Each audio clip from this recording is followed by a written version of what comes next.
Patrick Boucheron looks back at some of these famous dates to see how they help us grasp the broader sweep of world history. After all, there are many different calendars in the world, not one version of history, but a multitude of intertwined histories. So let's pan out, take a different perspective, and study with Patrick Boucheron the mechanism by which history is made. What is celebrated on the 4th of July is not the independence of the United States itself, voted 2 days beforehand, but a founding text, the Declaration of Independence, which would impose these striking words on the modern world.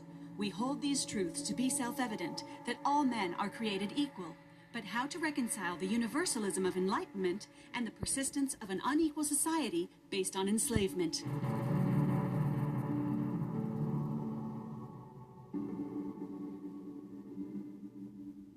On the 2nd of July 1776, in Philadelphia, delegates from the 13 British colonies of North America, after bitter debate, voted for the dissolution of links with the British Crown. The colonial breakup was achieved. New states were born, united. These were the United States of America. And that very evening, the delegate for Boston, Massachusetts, John Adams, wrote in his diary, "The 2nd day of July 1776 will be the most memorable epocha in the history of America. It ought to be solemnized with pomp and parade, from this time forward forevermore." John Adams' vision was correct, except for the date. The following year, in 1777, it was on the 4th of July that Independence Day was celebrated, and still today, the great American civil religion festivities are held on this day. So what is celebrated on the 4th of July isn't the independence of the United States, which was voted by delegates of the Continental Congress of Philadelphia 2 days earlier. No, what is celebrated, what is commemorated, is a text, which in a certain way was to impose on the world a new philosophy. With these striking words, "We hold these truths to be self-evident, that all men are created equal. Men are created equal, and they have certain unalienable rights, amongst which are life, liberty, and the pursuit of happiness." So it's to Philadelphia that we need to go in search of traces of this founding text, the Declaration of Independence. At the heart of the modern city stands an historic national park, where the different stages in the fight for independence in the United States of America are shown and explained. After the obligatory selfie in front of Independence Hall, where the Declaration of Independence was signed, you have to queue for a long time before arriving at the main attraction. This is where the Liberty Bell is kept, which, according to legend, rang out to announce to the citizens of Philadelphia and the world that a new state had been born, founded purely on the strength of words. What could be heard in this text is truly an expression of the Lumière's philosophy. Everything took place as if, henceforth, Americans were the highly obedient offspring of the 18th century, and as if the civic religion, which is commemorated on the 4th of July, should always associate the birth of this nation with this glory. Because it was, of course, glorious for Americans to have established these rights of man, not just for themselves, but for the whole of humanity. But let's go back to the canonical decree. On the 11th of June 1776, when the Second Continental Congress assembled, representatives of the 13 colonies nominated 5 delegates to write up the Manifesto of Independence. Amongst them were John Adams, Benjamin Franklin, and Thomas Jefferson, the principal author of the text. Much later, in 1817, it was he who suggested to the painter John Trumbull to come up with this large historic painting, depicting the delegates of the Philadelphia Congress and the 5-strong commission. The image, reprinted on $2 bills, participated in the monumentalization of the text, the original of which is kept and displayed like a relic in the National Archives in Washington. Studying this handwritten version more closely, you notice hesitations, things crossed out, alterations. You see history on the move. You see that nothing had been decided. All men are created equal. Fine. But what of the indigenous peoples and black Americans? Did they also have the right to life and liberty, to happiness? And, of course, the War of Independence wasn't just a war on paper. Behind the solemn text, there was a complex society which was already politicized. To get history moving again, we could begin with Virginia. This is where Thomas Jefferson came from, and it was the very cradle of British colonization in North America. In 1584, the English navigator, Sir Walter Raleigh, dropped anchor in Chesapeake Bay, the largest North American estuary.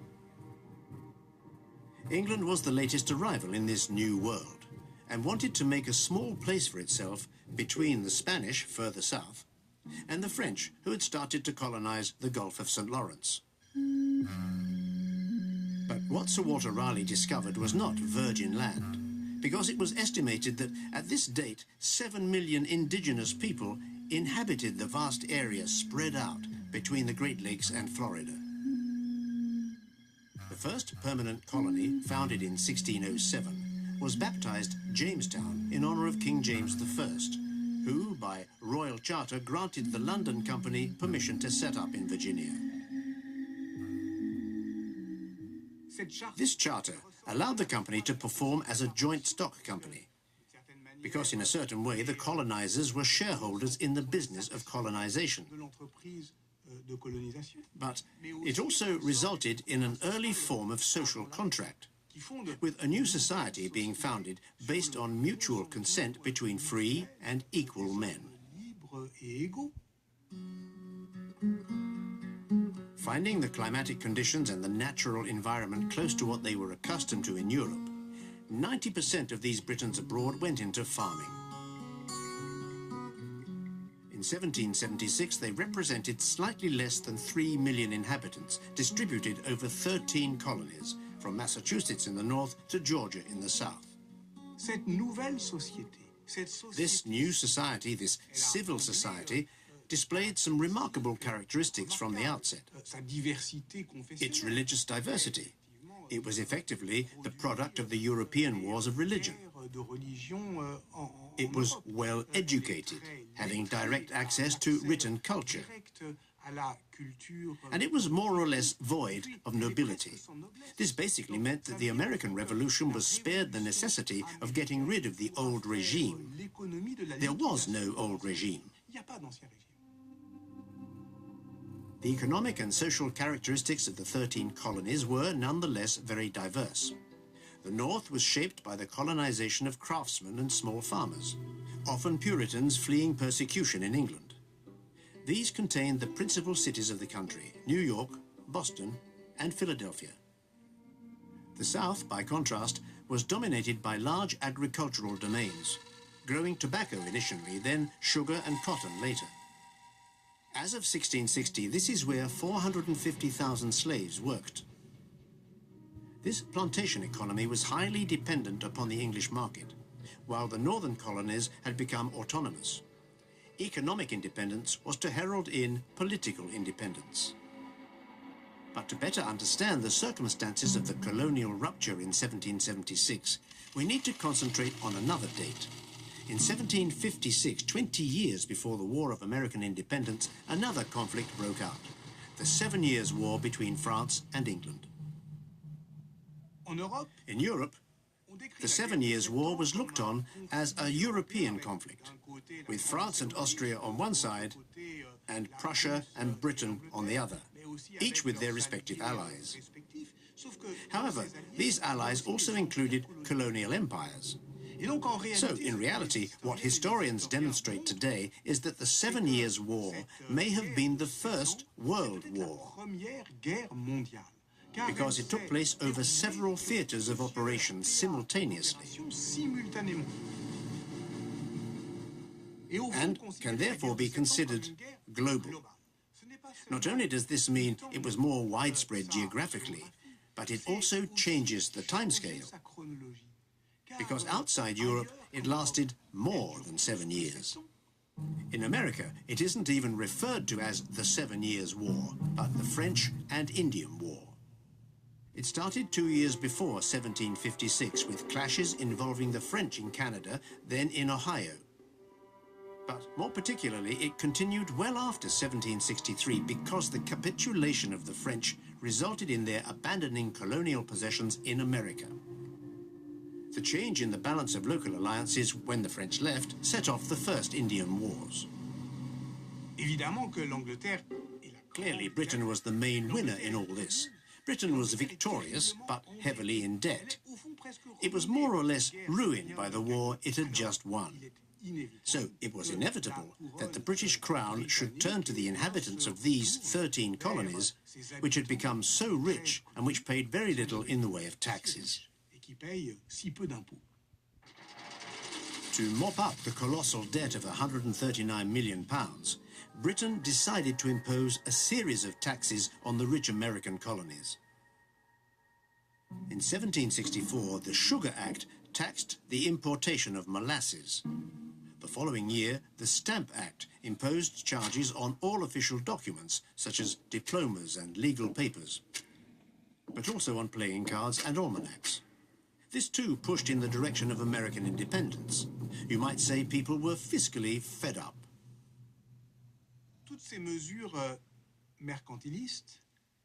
All these mercantile measures met with fierce opposition from the colonists. They weren't yet demanding independence and restricted their actions to boycotts.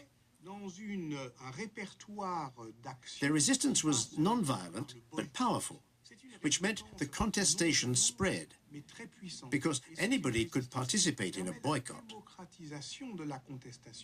It's important to note that up until 1775, the revolt involved very little violence.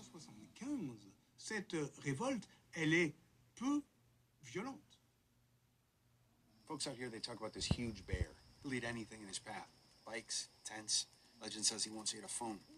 And late at night, if you listen real close, you might be able to hear that phone ringing and know just how close he is. Look who it is. Hi. I'll get him.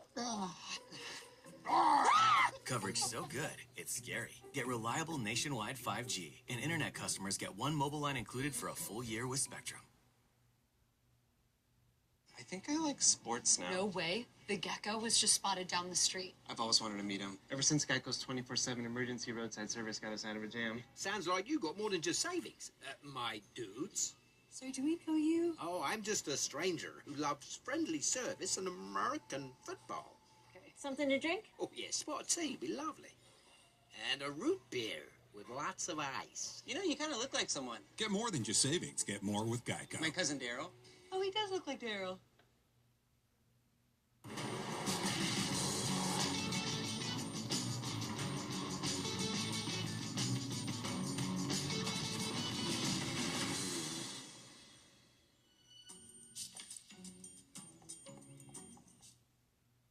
Every once in a while, a snack comes along that changes everything. 3 fingers, twist, and enjoy.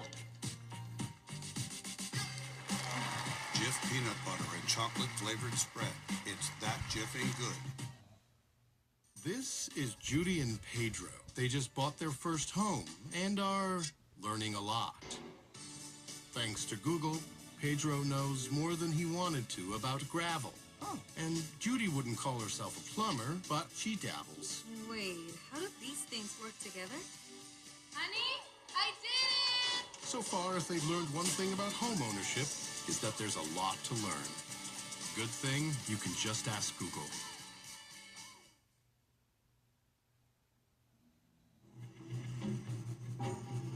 It was in Boston that the conflicts between colonists and the British Crown took on different dimensions. In the city centre, a line of bricks known as the Freedom Trail links the 2 emblematic sites of the Revolution. It was here, in front of the town hall on the 5th of March 1770, that British soldiers fired on protesters. 7 people died. An engraver of French origin named Paul Revere depicted the event as the Bloody Massacre of Boston. His engraving was to become an icon of patriotic propaganda. And the cemetery where these first victims of the war were buried has become a mainstay of memorial tourism.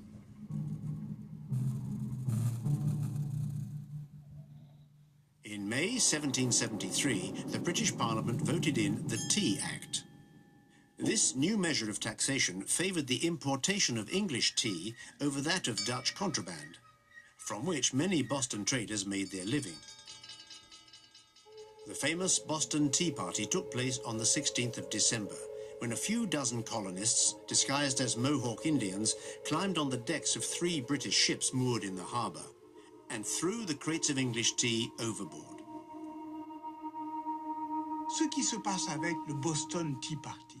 One of the things the Boston Tea Party represents is the change from fiscal resistance to political action. Because the major slogan of the rebels was, "No taxation without representation." However, none of the residents of Boston, or any of the 13 colonies for that matter, were represented in the Commons. So why should they pay tax when they couldn't vote? When representatives of the 13 colonies assembled in Philadelphia in 1774 for the First Continental Congress, it was no longer simply a case of protesting against unjust laws, but of coming up with a common political future. If the colonies were to separate from the British Crown, what other form of government could serve as a substitute? Could a nation be invented from a blank page? A book was to help answer this question. Its author, Thomas Paine, was an Englishman recently arrived in Philadelphia.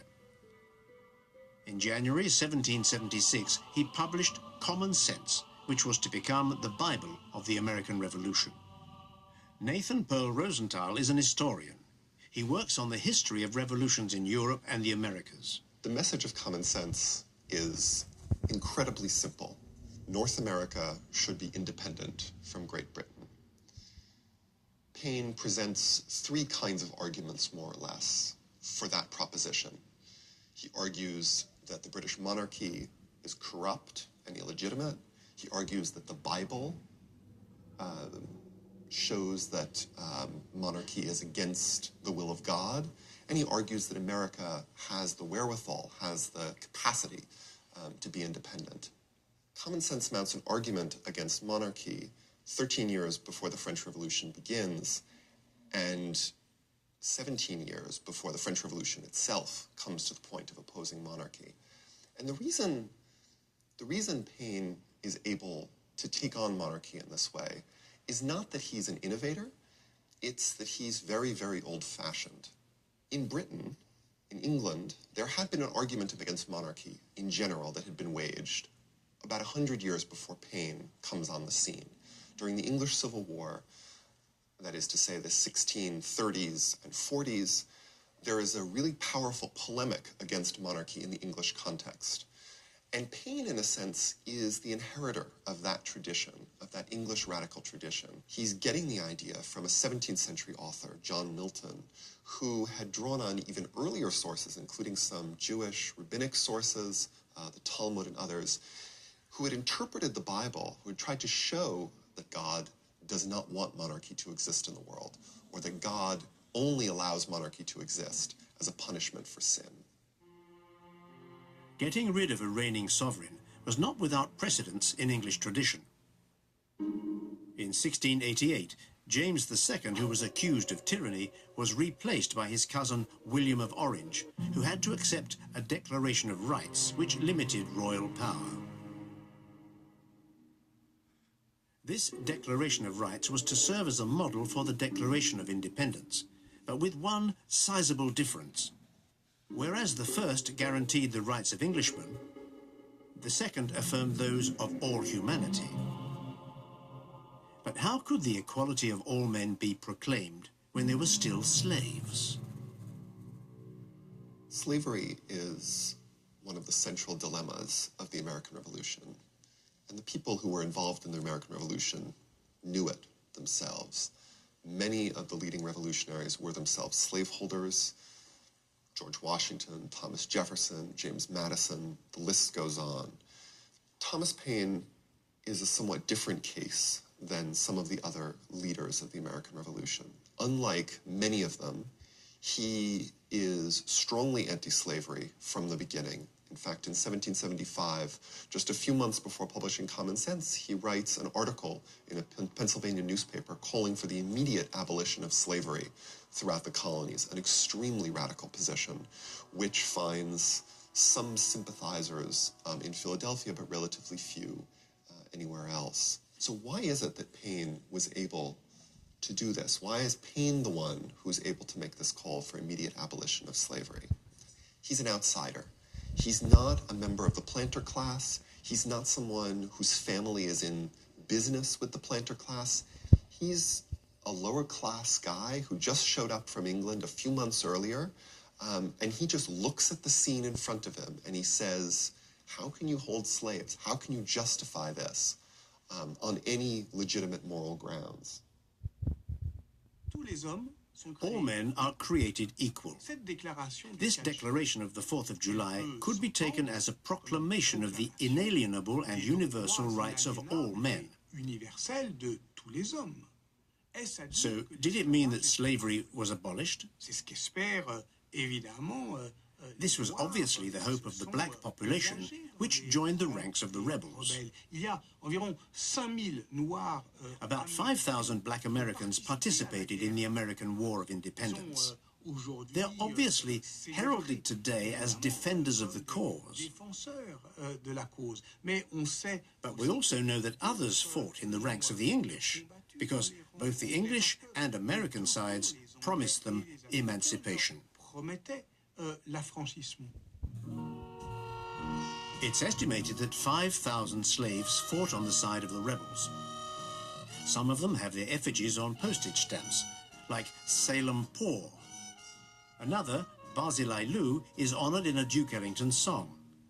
In Boston, the Museum of African American History makes it possible to find traces of others, like Peter Salem, who was a hero at the Battle of Bunker Hill. Or James Armistead Lafayette, a slave who bore the name of his owner in Virginia before adding the name of the French general for whom he served as a double agent.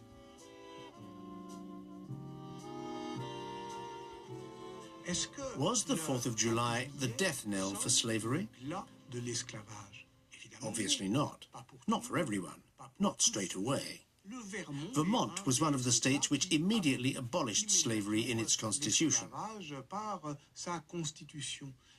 But others advanced with more prudence, in a more gradual process of abolition. The southern states were obviously very hostile to this project. And what of the rest of the world at the time? On the other side of America, on the west coast, the Spanish founded San Francisco on the 29th of June, 5 days before the Declaration of Independence. Same continent, different world. While 5,000 kilometers south, even further than Mexico, Guatemala was being founded. Still further south, in Uruguay, the Spanish created the Viceroyalty of the Rio de la Plata on the 8th of August 1776, with Buenos Aires for capital. In the Pacific, the British explorer and cartographer James Cook reached the Kerguelen Islands at Christmas of this same year of 1776. And in northern Senegal, in the former kingdom of Fouta Touro, the Islamicized Toucouleur people undertook the abolition of slavery. It was also in 1776 that the economist Adam Smith published The Wealth of Nations, which was to become, particularly in America, the manifesto of economic liberalism. In France, the Controller General of Finances, Turgot, also supported liberal theories, but his dismissal by Louis XVI marked the failure of the reform of the French monarchy. From a French point of view, it's interesting to question if the American Revolution paved the way for the French Revolution.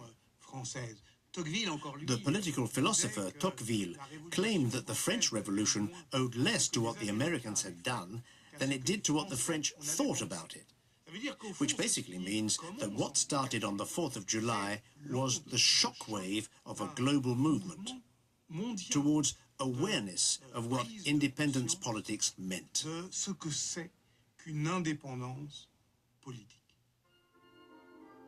It was a century of revolution, which began in 1776, punctuated by several waves of declarations of independence. In the Americas alone, there was Haiti in 1804, which pushed the universalist idea of the Lumières still further by proclaiming black independence.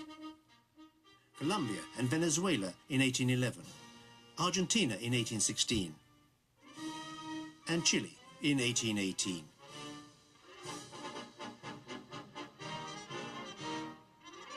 Although the traditional imagery of the 4th of July displays a consensual revolution, the bell which split open in the 1840s also hides a conflict of recollections. The history of the commemoration of the 4th of July itself also speaks of this hesitation. The first century, up to 1876, was really the time of monumentalization. Why? Because the end of the American Civil War, which definitively resolved the question of slavery, was the second birth of America. After the Declaration of Independence, it was to take another 7 years of war before England recognized the United States of America. As for slavery, it was to continue for almost a century, because the 13th Amendment to the American Constitution didn't definitively forbid it until after another war, the American Civil War. But getting rid of slavery didn't solve the race problem. At the end of the American Civil War, the Southern states brought in the Jim Crow laws, which restrained the civic rights of African Americans by imposing a segregation system, which was to last until close to the bicentenary of independence. In 1976, the 4th of July was celebrated in a very particular atmosphere. The United States had to leave Vietnam for good the previous year. And on the 2nd of July 1976, a unification was proclaimed. That of the Socialist Republic of Vietnam, which marked the failure of American exterior politics and questioned the universality of its values. 1776, 1876, 1976, even today, behind the solemnity of the moment can be found history in movement, history in tension. Because was America really addressing the world on that day? Did it have the mission it pretended to have?